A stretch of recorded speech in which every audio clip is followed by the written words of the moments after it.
Praise the lord ప్రియులారా, ప్రభు మాట్లాడుతుండగా విందాము. బైబిల్ గ్రంథంలో దశమ భాగాల గురించి ఉంది కదా. సో చాలామంది పాస్టర్లు మనల్ని దశమ భాగాల విషయంలో బ్లాక్మెయిల్ చేస్తుంటారు. తర్వాత ఇవ్వకుంటే మన మీద కర్సెస్ని పెడుతుంటారు. కానీ రోజంతట్లో కూడా దశమ భాగం ఇవ్వాలన్న సంగతి వాళ్ళు చెప్పారు. సో మనకు 24 hours ఉంటే దాంట్లో దశమ భాగము 2 గంటల 24 minutes సంథింగ్, అరౌండ్ 2.5 hours వస్తుంది. సో అంత సమయం కూడా దేవునికి ఇవ్వాల్సిందే. అంటే మనం ఒక రోజులో 24 గంటలు మనం మనకి ఇవ్వబడినప్పుడు అందులో కూడా టైత్ తీయాల్సిందే. సో మనం ఎంత సమయం ప్రభుతో గడపాలి, లేకుంటే ఎంత సమయం ప్రభు పని చేయాలి.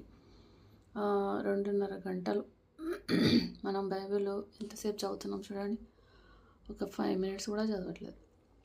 సో బైబిల్ రీడింగ్ కానీ, వర్షిప్ కానీ, దేవుని పనిలో ఉండడం కానీ, సో ఇవన్నీ కూడా ప్రతి ఒక్కరూ చేయాల్సిందే. ఈ టైత్ కూడా దేవుడు లెక్క అడుగుతాడు మనల్ని.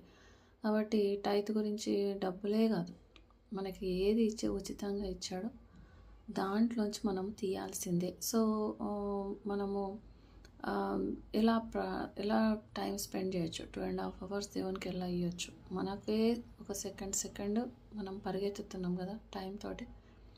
అసలు నేను చెప్తుంటే చాలామంది అవ్వచ్చు, ఎందుకంటే మాకు సమయం లేదు, ఇంకా దేవునికి 2.5 గంటలు ఏమని చెప్తున్నావు, బాగానే చెప్పావు అని అనొచ్చు. కానీ మనము ఇవ్వాల్సిందే ప్రియులారా, ఎందుకంటే ఇది కూడా లెక్క ఉంది, మనకు తెలియదు, చెప్పరు ఎవ్వరు. కానీ దేవుని పనిలో ఉండొచ్చు. మనం సమయం కేటాయించుకుంటే ఒక టైం టేబుల్ లాగా వేసుకుంటే దేవుని పని ఈజీగా చేయొచ్చు. మనము కొంచెం ముందు లేవడం కానీ, లేకపోతే మిడ్నైట్లో ప్రేయర్స్ చేసుకోవడం కానీ, లేకపోతే వర్షిప్ చేయడం కానీ, ఒక టైం అంటూ కేటాయించుకొని బైబిల్ రీడింగ్కి 1 hour ఇచ్చి, అది పొద్దున, అది కూడా మార్నింగ్ దివారాత్రములో ధ్యానించమని యెహోషువకు దేవుడు ఆజ్ఞాపించాడు కదా. కాబట్టి దివారాత్రం అంటే మార్నింగ్, ఈవినింగ్ 2 times బైబిల్ చదవచ్చు.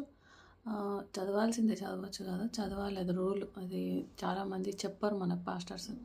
దివారాత్రంలో చదవాలి, దాన్ని ధ్యానించాలి. సో ధ్యానించడానికి కూడా మనం టైం కేటాయించవచ్చు, వర్షిప్కి ఇవ్వచ్చు. తర్వాత 5 to 6 థ్యాంక్స్ గివింగ్ ఏంజల్స్ ఉంటాయి, అవి వస్తాయి అన్నట్టు థ్యాంక్స్ గివింగ్. సో అప్పుడు మనం థ్యాంక్స్ ఇవ్వాలి. సో అలా మనము టైంని కేటాయించుకొని దేవుని కొరకు ఏదన్నా పని నువ్వు యూట్యూబ్లో చేస్తుంటే ఆ పని మార్నింగ్ చేసుకోవచ్చు. నీకు ఎప్పుడు వీలైతే అప్పుడు అవంతా కూడా కౌంట్ అవుతాయి. సో మనం జ్ఞానం కలిగి నడుచుకుందాం.